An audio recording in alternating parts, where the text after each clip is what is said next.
A very good morning to all of you dear subscribers and viewers, TGT, PGT competitors and others.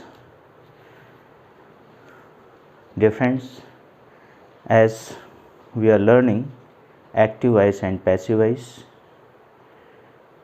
under this topic we have learnt assertive sentences, interrogative sentences and imperative sentences. We have learned to change them into passive voice. In today's video lecture, we will learn some special types of sentences, how they are changed into passive voice. So आज के video lecture में हम कुछ special types of sentences को learn करेंगे, कैसे उनको passive voice में चेंज किया जाता है. So dear friends, you must be watching on the board passive voice of infinitives 2 plus verb first. I have written passive voice of infinitives 2 plus verb first. So infinitive passive voice of infinitives, ऐसे sentences का आप passive voice बनाना आज के video lecture में आप सीखेंगे जिनमें infinitive verb का प्रयोग हुआ होता है. इन्फिनेटिव वर्ब क्या होती है? वर्ब की फर्स्ट फॉर्म से पहले टू का प्रयोग अगर करके वर्ब के रूप में सेंटेंस में जिस वर्ब का प्रयोग किया जाता है वो इन्फिनेटिव वर्ब होती है. ओके फ्रेंड्स, सो आज के सेंटेंसेस में आप देखेंगे ऐसे सेंटेंसेस को जिनमें इन्फिनेटिव वर्ब यानी टू प्लस वर्ब की फर्स्ट फॉर्म का प्रयोग किया गया होता है, उनको एक्टिव वॉइस से पैसिव वॉइस में कैसे बदला जाता है. On the basis of traditional rules, basic rules, you will learn some special rules how these sentences are changed. Basic rules के आधार पर, traditional rules के आधार पर आप कुछ new rules देखेंगे कि कैसे इन sentences को change किया जाता है passive voice में.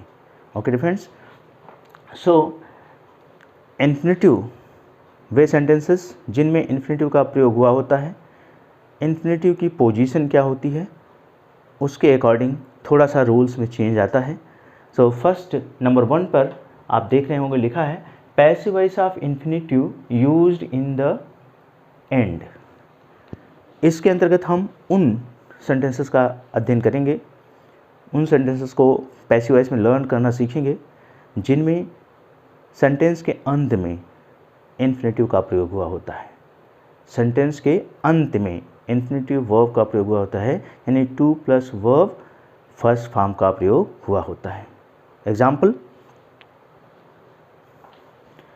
There is no time.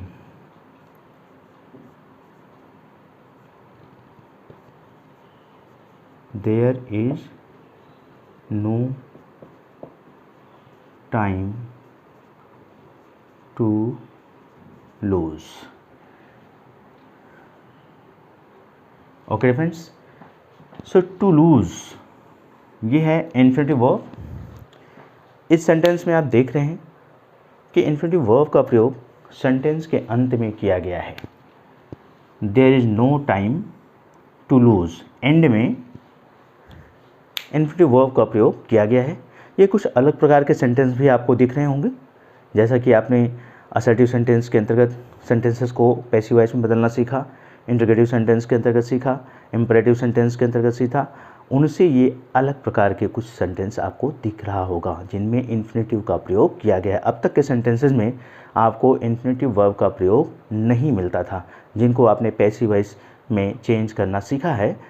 आज ऐसे सेंटेंसेस को आप पैसिव वॉइस में चेंज करना सीख रहे हैं जिनमें इन्फिनेटिव वर्ब का प्रयोग हुआ होता है. अब इन्फिनेटिव वर्ब की पोजीशन क्या होती है?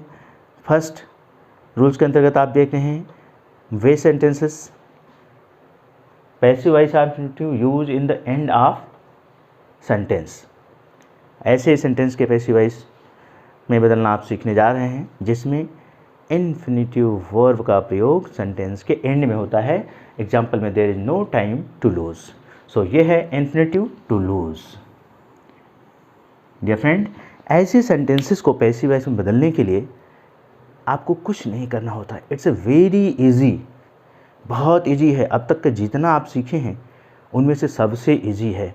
बस ज़रूरत इस बात की होती है कि आपको ऐसे टाइप के सेंटेंस, इस प्रकार के सेंटेंस आपको याद होने चाहिए, आपके माइंड में होना चाहिए। क्वेश्चन पेपर में देख करके आपको यह याद आ जाना चाहिए कि ये इस प्रकार के सेंटेंस का पैसिव वॉइस इसी तरह से बनता है। ओके फ्रेंड्स, तो कुछ भी नहीं करना है। देखिए यहाँ पर आपको क्या करना है, सिर्फ इन्फिनेटिव वर्ब जो to plus verb first form प्रयुक्त हुई है, इसी के स्थान पर आप क्या करेंगे, इसी के स्थान पर to plus be plus verb third का प्रयोग कर देंगे। Infinitive to plus verb first का प्रयोग किया गया, पैसिव वॉइस इसका बनाएंगे, कहीं कोई चेंज नहीं होगा, सिर्फ इन्फिनेटिव वर्ब में चेंज होगा इस प्रकार के एग्जाम्पल्स में। तो to plus be verb third form केवल यहाँ पर यूज़ कर देंगे, आपका पूरा का पूरा सेंटेंस पैसिव वॉइस में चेंज हो गया। तो ऐसे ही पूरा लिख लेंगे, there is no time to be, lose का third form lost, there is no time to be lost. Okay different, how easy it is, कितना आसान है। सो इस तरह से अगर आपका सेंटेंस क्वेश्चन पेपर में मिलता है, एग्जाम्स में मिलता है, तो आप ऐसे सेंटेंसेस को देखकर तुरंत रिमाइंड करेंगे कि ये उस प्रकार वाले सेंटेंस हैं जिनको हमको पैसिव वॉइस में बदलना है, जिनके अंत में इन्फिनेटिव वर्ब का प्रयोग हुआ होता है। तो ऐसे सेंटेंसेस में सिर्फ इन्फिनेटिव वर्ब का हम पैसिव वॉइस बना देते हैं, to plus be plus verb की थर्ड फॉर्म का प्रयोग कर देते हैं, रेस्ट ऑफ द सेंटेंस वैसे के वैसे लिख दिया जाता है। सी वन मोर एग्जाम्पल,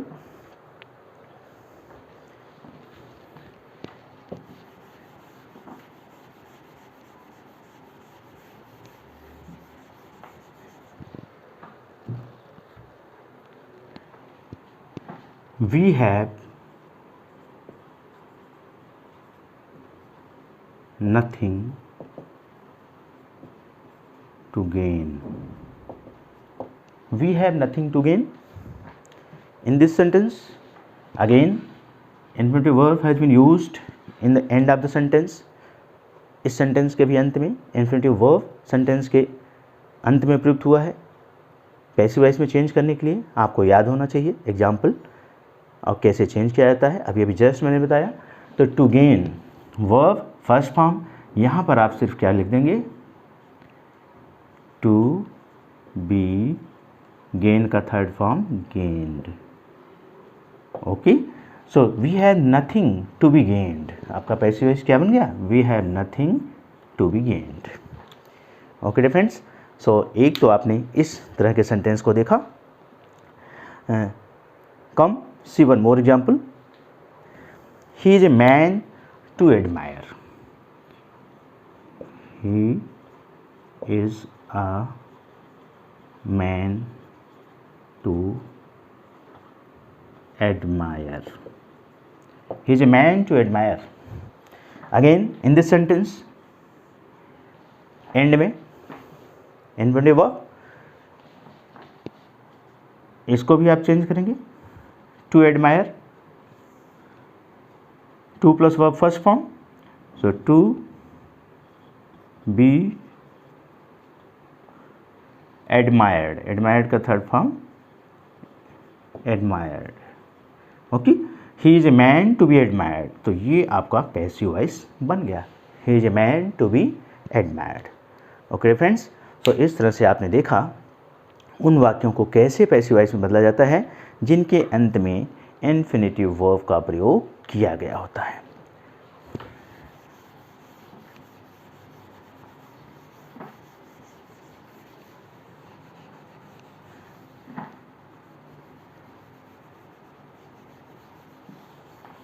आइए नंबर 2 पर,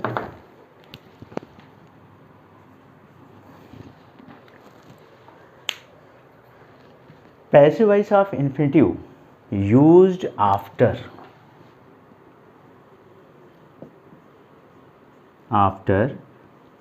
is, am, are, was,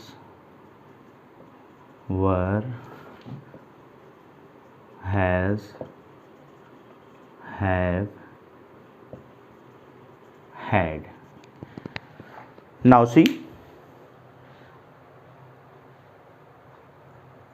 अब आप देखेंगे उन सेंटेंसेस को कैसे पैसिव वॉइस में चेंज किया जाता है जिनमें is, am, are, was, were, has, have, had में से किसी एक के बाद इन्फिनेटिव वर्ब का प्रयोग हुआ होता है।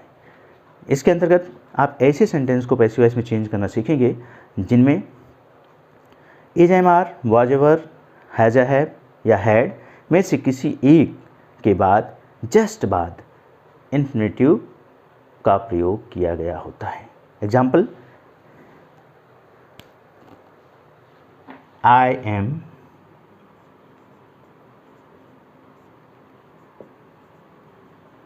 To buy a bat. I am to buy a bat. Now see, अब आप देखिए यहाँ पर इन्फिनेटिव वर्ब का प्रयोग इस सेंटेंस में एम के बाद किया गया है। इन्फिनेटिव वर्ब टू बाय का प्रयोग एम के बाद किया गया है। अभी आपने देखा जिन सेंटेंसेस में अंत में इन्फिनेटिव का प्रयोग किया गया उनको पैसिव वॉइस में बदलना सीखा बहुत आसान तरीके से, टू बी वर्ब की थर्ड फॉर्म का प्रयोग करके, to plus be plus verb की थर्ड फॉर्म का प्रयोग करके। यहाँ भी इन्फिनेटिव के स्थान पर to plus be plus verb की थर्ड फॉर्म का तो प्रयोग होगा, लेकिन ये पैसिव वॉइस के बेसिक स्ट्रक्चर के रूल्स को फॉलो करते हुए किया जाएगा। ओके फ्रेंड, सो इस सेंटेंसेस में आप देख रहे हैं I subject, am is, am, are का प्रयोग, to buy infinitive verb, a bat object, यह है infinitive verb I we. So infinitive verb वाले सेंटेंस में इन्फिनेटिव वर्ब को पैसिव वॉइस में चेंज किया जाता है, लेकिन अगर वो सेंटेंस के एंड में है तो सिर्फ जैसा कि अभी आपने पूर्व में एग्जांपल्स को देखा, और यदि वो सेंटेंस के बीच में है तो ये ट्रेडिशनल रूल्स को फॉलो करते हुए चेंज किया जाता है। जैसे कि आप जानते ही हैं ट्रेडिशनल रूल्स क्या है, object, H we, verb third, by subject. Okay, so a bat सबसे पहले ऑब्जेक्ट है, अ बैट के साथ एम तो लगेगा नहीं, ऑब्जेक्ट के अनुसार इज, एम, आर में से प्रयोग किया जाएगा। A bat is, infinitive verb के स्थान पर to plus be plus verb third form, to be bought, buy का थर्ड फॉर्म बॉट। अब आपको बाई लिखना है और फिर सब्जेक्ट आई को यहाँ पर मी में बदल दिया जाएगा। A bat is to be bought by me. Okay dear friends, so देखिए इस तरह से जिन सेंटेंसेस में इन्फिनेटिव का प्रयोग is, am, are, was, were, has या हैव, हैड के बाद किया जाता है उनको इस तरह से पैसिव वॉइस में चेंज किया जाता है। See one more example, they were to play match,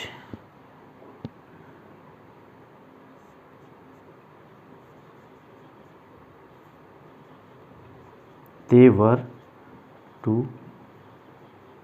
play match. इस सेंटेंस में subject, infinitive, I V, infinitive verb और ऑब्जेक्ट। फिर से वैसे ही चेंज करेंगे, ऑब्जेक्ट को पहले लेंगे, मैच, मैच सिंगुलर है तो वाज या वर में से मैच के साथ क्या लगेगा, क्या यूज होगा, was, match was. Infinitive verb के स्थान पर to plus be plus verb third form, to be played,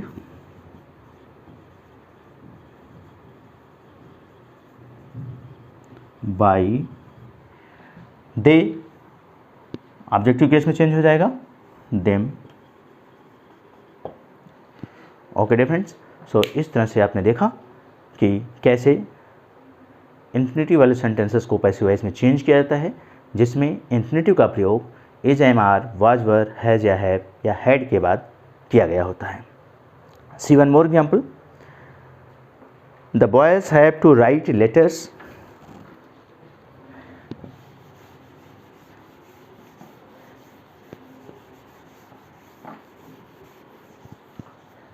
The boys have to write letters. The boys have to write letters. The boys have to write letters. Subject,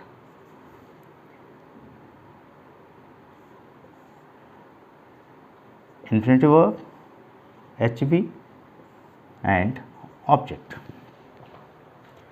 okay friends, sentence को आप देख रहे होंगे, has या have का प्रयोग किया गया है, यहाँ पर हैव है। तो अब इसके ऑब्जेक्ट को देखिए, लेटर्स पहले आएगा, लेटर्स प्लूरल में है तो लेटर्स के साथ भी हैव लग जाएगा, letters have. Infinitive verb, to plus be plus verb third, have to be written, have to be written by the boys. The boys by के बाद लिखा जाएगा, बाई द बॉयज। तो एक्टिव वॉइस का सेंटेंस का subject passive voice में by के बाद ऑब्जेक्ट के स्थान पर लिखा जाता है। अगर वो 5 प्रोनाउंस होते हैं तो उनका सब्जेक्टिव केस ऑब्जेक्टिव केस में बदल कर लिखा जाता है। अगर उनके अलावा कोई सब्जेक्ट होता है तो एज इट इज़ बाई के बाद वो लिख दिया जाता है। जैसे इस सेंटेंस में द बॉयज सब्जेक्ट है, आई वी यू ही सी दे में से नहीं है, तो इसका ऑब्जेक्टिव और सब्जेक्टिव रूप सेम होता है, फॉर्म सेम होता है, तो बाई के बाद द बॉयज लिख दिया गया। Okay friends, Hari had to do this work. One more example, see Hari had to do this work. Hari had to do this work. इस सेंटेंस में हैड का प्रयोग है, आपको पता होगा हैड सिंगल हेल्पिंग वर्ब होती है जो सिंगुलर और प्लूरल सबके साथ हैड ही प्रयुक्त होती है। Infinitive verb to do, object this work, Hari subject. Object को पहले लाइए, दिस वर्क। दिस वर्क के साथ हैड का ही प्रयोग होगा क्योंकि हैड सबके साथ प्रयुक्त होता है, चाहे वो सिंगुलर हो चाहे वो प्लूरल हो। तो this work had to do. Infinitive verb, इसको पैसिव वॉइस में चेंज करेंगे, to be done, to be do का third form, do did done. This work had to be done by Hari. Okay friends, so इस तरह से आपने देखा कैसे उन इन्फिनिटिव वाले सेंटेंसेस को पैसिव वॉइस में चेंज किया जाता है जिनमें इन्फिनिटिव वर्ब का प्रयोग is, am, are, was, were, has, have, had के बाद हुआ होता है।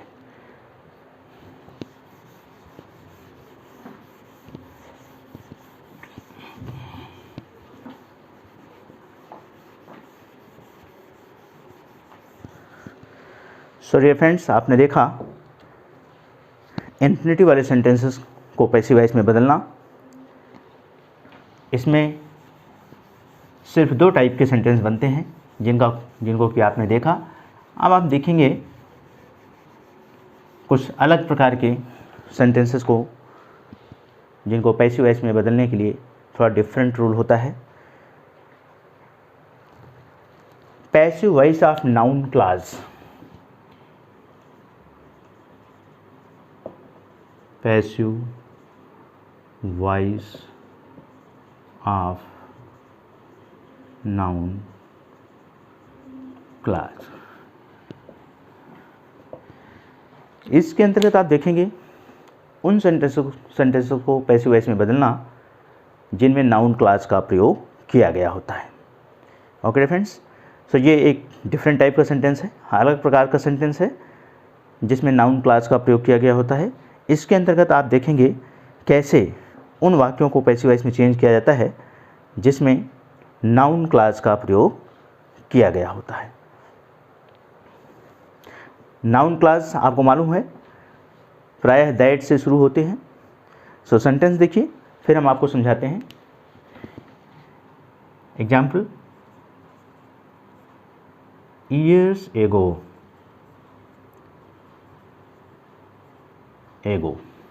years ago people believed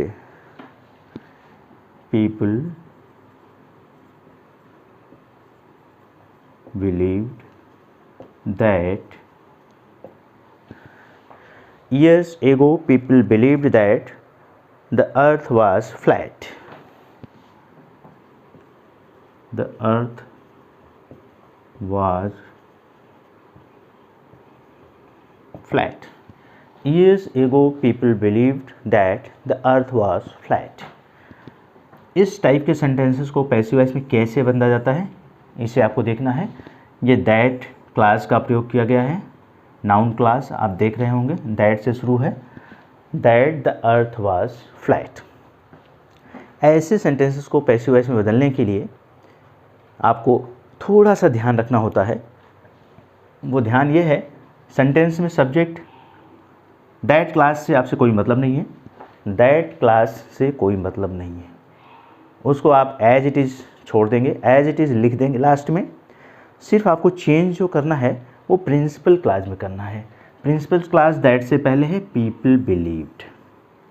okay friends, years ago extra words है, इस सेंटेंस में पहले प्रयुक्त हो गया है, इससे आपको कोई घबराने की ज़रूरत नहीं है। यह as it is extra words अपने स्थान पर लिख दिया जाएगा।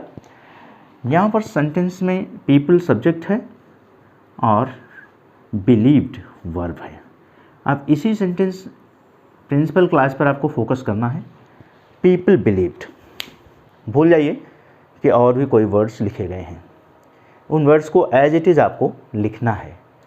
पीपल बिलीव्ड किस टेंस में है? पास्ट इंडेफिनिट, वर्ब की सेकेंड फॉर्म का प्रयोग, subject people, people believed, past indefinite. अब आप सोच रहे होंगे कि इस सेंटेंस में ऑब्जेक्ट नहीं है, तो इसको हम कैसे पैसिव वॉइस में चेंज करेंगे? तो ऑब्जेक्ट के लिए यहाँ पर डमी ऑब्जेक्ट इट मान लिया जाता है। क्या मान लिया जाता है? It. People believed it that the earth was flat. ये वहाँ लिखा नहीं गया है लेकिन डमी है, वहाँ इट सपोज किया जाता है, माना जाता है। जब इसको हम पैसिव वॉइस में चेंज करने लगते हैं तो उस डमी ऑब्जेक्ट इट को लिखते हैं सब्जेक्ट के स्थान पर। ईयर्स एगो एज उतार लीजिए आप, जैसे कि आपने लिखा है, एक्स्ट्रा वर्ड है years ago.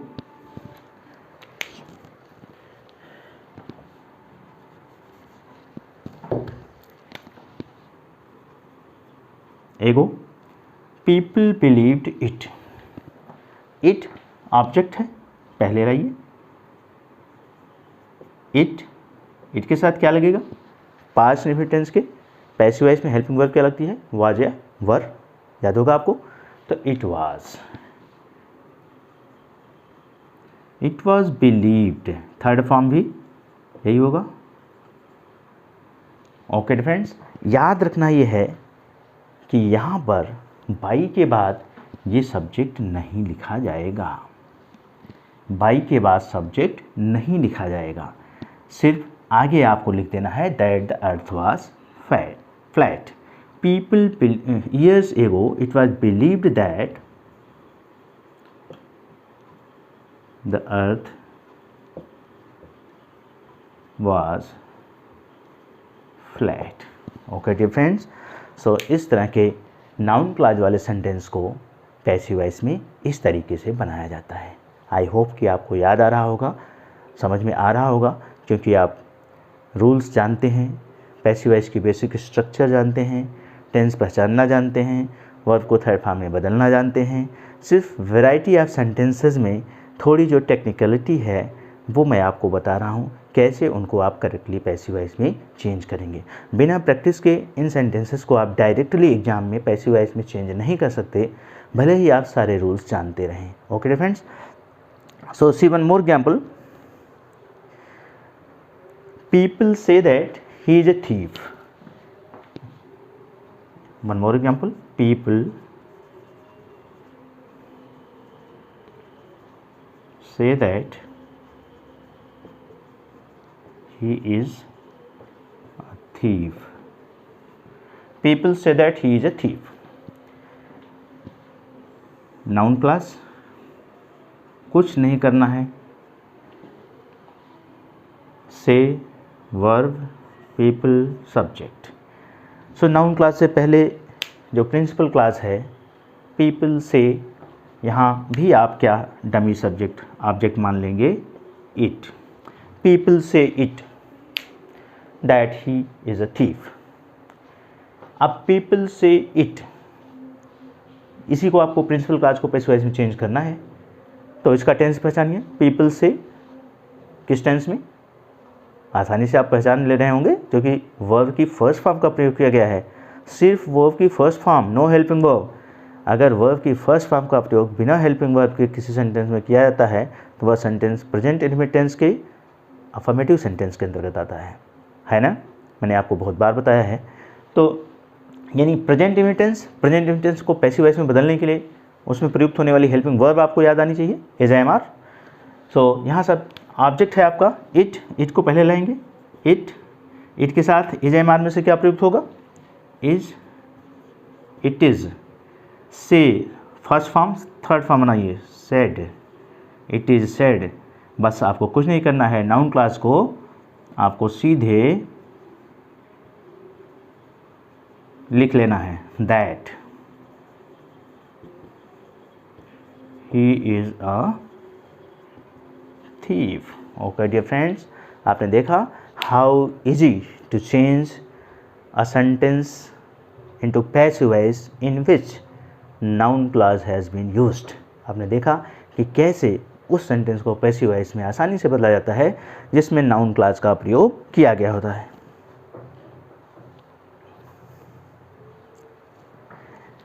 C one more example. Everyone thought that the government was wrong. Everyone thought that, I write, everyone thought that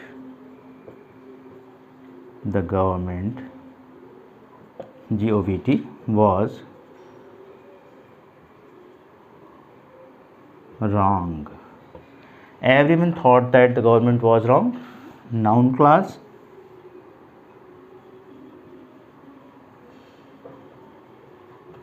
कुछ नहीं करना है, आपको एज इट इज़ लिखना होगा। Everyone thought principal clause, subject, verb, and यहाँ पर आप इट डमी मान लीजिए। Everyone thought it. अब प्रिंसिपल क्लास के टेंस के बारे में सोचिए। इस प्रिंसिपल क्लास का टेंस क्या है, थॉट।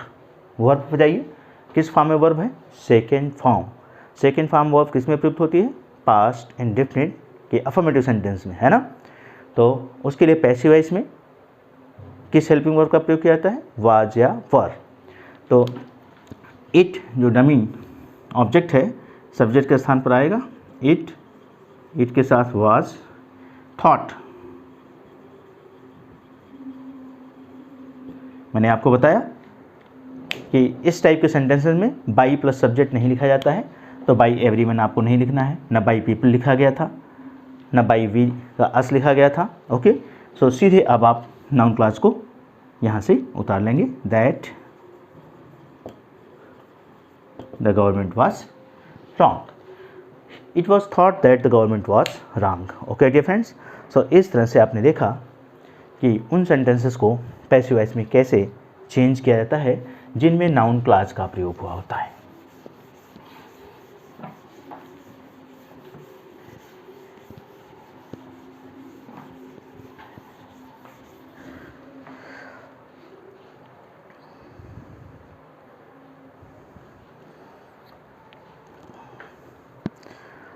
नाउ अब आप देखेंगे passive voice of coordinating class, passive voice of coordinating class, coordinate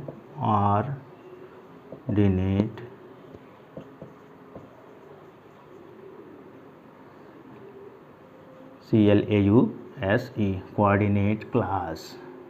अभी आपने देखा था नाउन क्लास, अब आप देखेंगे कोऑर्डिनेट क्लास एंड। अब ऐसे वाक्यों को आप पैसिव वॉइस में चेंज करना सीखेंगे जिनमें कोऑर्डिनेट क्लास का प्रयोग किया होता है, एंड का प्रयोग किया गया होता है। सो डियर फ्रेंड, ऐसे सेंटेंसेस में जिसमें कोऑर्डिनेट क्लास एंड का प्रयोग किया गया होता है, ऐसे सेंटेंस दो सेंटेंस से मिलकर बने होते हैं, दो छोटे छोटे सेंटेंसेस से मिलकर बने होते हैं। जैसे she wrote a letter and posted it. Example देखिए, she wrote a letter and posted it. She wrote a letter and posted it. देखिए इस सेंटेंस में दो सेंटेंस मिले हुए हैं, एंड से जुड़े हुए हैं कोऑर्डिनेटिंग क्लास से। शी रोट अ लेटर, यहाँ भी सी ही है, शी पोस्टेड इट, लेकिन वो सी लिखा नहीं गया। तो इसका पैसिव वॉइस कैसे बना जाता है, इसको आपको देखना है।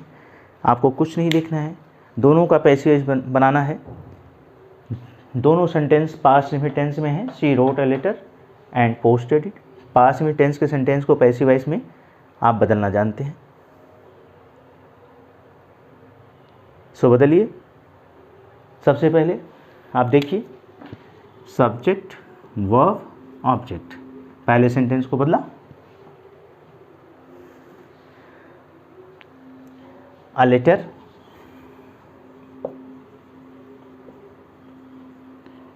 के साथ वाज का प्रयोग, written third form, a letter was written and लिख दीजिए posted, already posted second form, third form भी वही होता है, a letter was written and posted by her. देखिए इस सेंटेंस में एंड से जुड़े दोनों सेंटेंस का सब्जेक्ट सी है, she wrote a letter, she posted it, तो एक ही स्थान पर सी का प्रयोग होगा बाई के बाद। और इट जो है ये भी ऑब्जेक्ट है, ये अ लेटर के लिए यहाँ पर इट का प्रयोग किया गया, तो इसको हम दोनों को मिक्स कर देंगे। एक बार सी जो यहाँ पर प्रयुक्त होना चाहिए उसको छोड़ देंगे और इट को, तो सेंटेंस आपका बना she wrote a letter and posted. इसको पैसिव वॉइस में चेंज किया गया, a letter was written and posted. Okay friends, so देखिए सेंटेंसेस के द्वारा कैसे थोड़ा सा टेक्निकल आपको माइंड लगाना पड़ता है पैसिव वॉइस में बदलने के लिए। रूल्स वही होते हैं लेकिन सेंस आपको समझना पड़ता है। Okay friends, so one more example you C,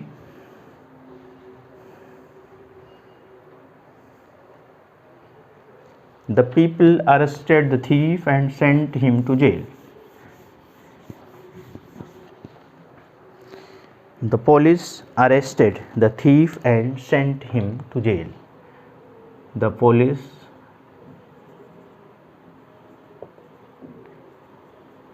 arrested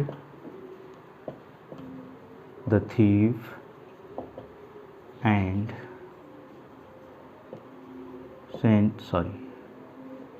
sent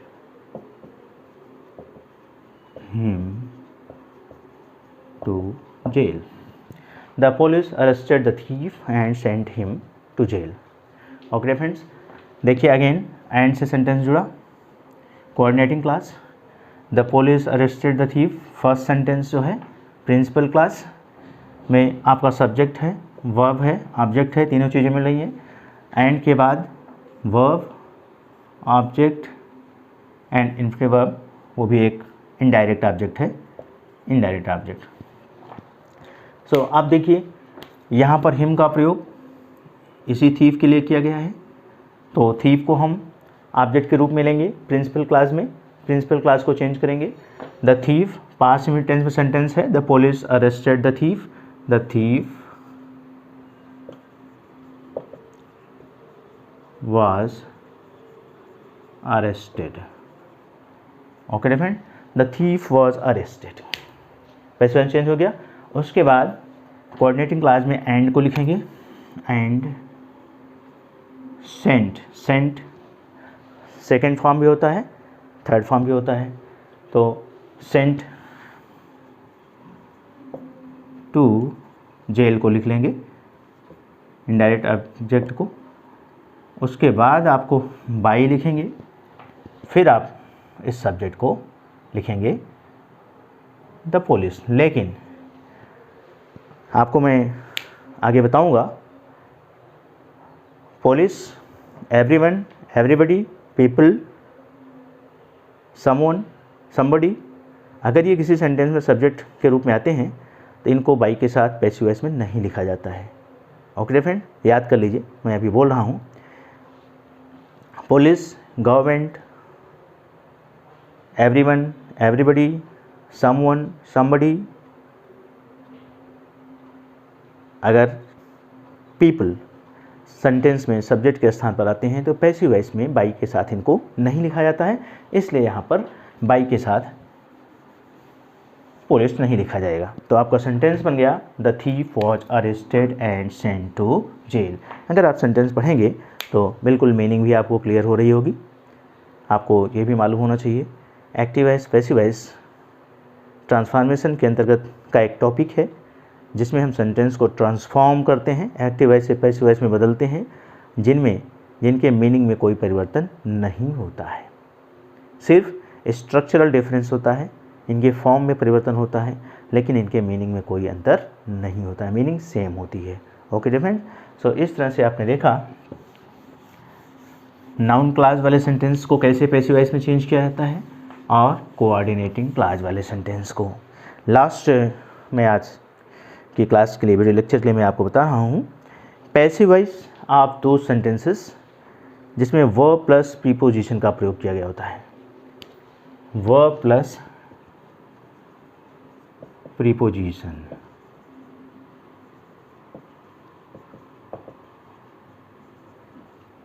इसके अंतर्गत आप उन वाक्यों को पैसिव वॉइस में चेंज करना सीखेंगे, वर्ब प्लस प्रीपोजिशन, जिसमें मेन वर्ब के बाद प्रीपोजिशन का प्रयुक्त हुआ होता है। सेंटेंस में सब्जेक्ट, वर्ब, ऑब्जेक्ट होता है। सामान्य सेंटेंसेस में आप इस टॉपिक के अंतर्गत देखेंगे ऐसे सेंटेंसेस को कैसे पैसिव वॉइस में बदला जाता है जिनमें वर्ब के बाद प्रीपोजिशन का प्रयोग किया गया होता है। जैसे एग्जाम्पल देखिए, the children laughed at him, the children laughed at him। देखिए एग्जाम्पल को डियर फ्रेंड्स, यहाँ पर वर्ब के बाद प्रीपोजिशन आ गया, उसके बाद ऑब्जेक्ट आया। तो अगर इस तरह से सेंटेंस आपको मिलते हैं, subject, verb, preposition plus object, इस तरह से सेंटेंस अगर आपको मिलते हैं, इनको पैसिव वॉइस में बदलना है। तो जैसे आप ट्रेडिशनल रूल्स के अनुसार सेंटेंस को पैसिव वॉइस में चेंज करते थे, वैसे ही करेंगे। जिस टेंस में सेंटेंस होगा उस टेंस की हेल्पिंग वर्ब पैसिव वॉइस में क्या यूज होती है, उसका प्रयोग करके ऑब्जेक्ट को सब्जेक्ट के स्थान पर, सब्जेक्ट को ऑब्जेक्ट के स्थान पर और वर्ब की थर्ड फॉर्म का प्रयोग करते हुए सेंटेंस को चेंज करेंगे। सिर्फ आपको ध्यान ये रखना है कि इस प्रीपोजिशन को हटाना नहीं है, ये प्रीपोजिशन साथ में रहेगा, इसके बाद बाई और सब्जेक्ट का प्रयोग किया जाएगा। तो सेंटेंस को ध्यान से देखिए, इस सेंटेंस में ऑब्जेक्ट है हिम, हिम को यहाँ लाएंगे तो ही, सेंटेंस का टेंस है पास्ट इंडेफिनिट क्योंकि सेकेंड फॉर्म वर्ब का प्रयोग किया गया है। तो was, he was laughed, laughed के बाद एट आप लिखेंगे, एट के बाद बाई का प्रयोग करेंगे, फिर आप सब्जेक्ट लिखेंगे द चिल्ड्रेन। जनरली मिस्टेक क्या होता है डियर फ्रेंड, कि आप सोचते हैं कि एट नहीं लगेगा, दो प्रीपोजिशन नहीं प्रयुक्त होगा, ऐसा आपके दिमाग में आ जाता है। लेकिन ऐसी बात नहीं है, दो दो प्रीपोजिशन प्रयुक्त होते हैं। ये आपको एग्जाम्पल ध्यान में रखना होगा। अगर इस तरह से सेंटेंस आपको एग्जामिनेशन में दिया गया है और उसके ऑप्शन में किसी में ऐट गायब है या सब में ऐट गायब है, सिर्फ एक सेंटेंस में प्रयुक्त है, बाकी रूल्स को देखते हुए आप देखेंगे जिसमें ऐट लगा होगा, प्रयुक्त हुआ होगा, बाकी रूल्स अगर सही है तो वही सेंटेंस आपका पैसिव वॉइस में सही होगा। Okay different. एक और example, your brother will look after you. Your brother will look after you. वैसे ही sentence, your brother subject, verb, helping verb, preposition, object. So okay friends, इस सेंटेंस में टेंस क्या है? विल का प्रयोग है। विल के साथ वर्ब की फर्स्ट फॉर्म मतलब future indefinite tense. Future indefinite tense के लिए पैसिव वॉइस में शैल या विल के साथ बी का प्रयोग हो जाता है, ये आपको याद होना चाहिए। तो आप देख लीजिए, यू के साथ विल का प्रयोग होगा, विल के बाद बी, लुक का थर्ड फॉर्म लुक्ड, आफ्टर आपको लिखना है, आफ्टर को छोड़ना नहीं है, after by your brother subject, you will be looked after by your brother. Okay friends, so इस तरह से आपने आज इतने अलग अलग प्रकार के सेंटेंसेस को पैसिव वॉइस में बदलना सीखा। So I think this is enough for today. So we will see you in the next video lecture. Dear friends, it's my humble request to all of you, if you like my videos, if my video is helpful to you, so please do not forget to subscribe, like and share. Okay, bye bye.